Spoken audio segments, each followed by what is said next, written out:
შენმა ურთიერთობამ ბედნიერება უნდა მოგიტანოს და არა ტკივილი. მაგრამ რამდენად ჯანსაღია ის სინამდვილეში.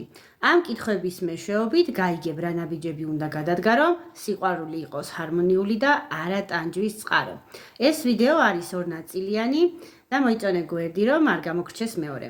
პირველი როგორია შენი გრძნობა მის მიმართ. როგორ აღიქვავ ამ სიყვარულს? რა მნიშვნელობა აქვს შენთვის?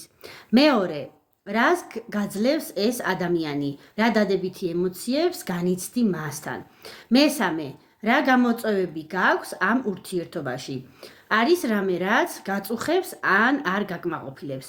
მეოთხე, როგორია შენი მოლოდინები? როგორ წარმოგიდგენია თქვენი მომავალი?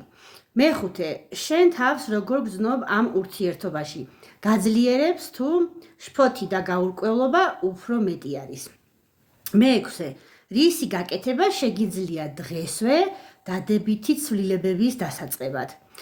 თუ გსურს პარტნიორის მიმართ დაიბრუნო და შემატო ნათელი ფერები ურთიერთობას, ჩაეწერე კონსულტაციაზე და სპეციალური ტექნიკების დახმარებით გახადე შენი სიყვარული ისეთივე მგზნებარე, როგორიც პირველ დღეებში იყო.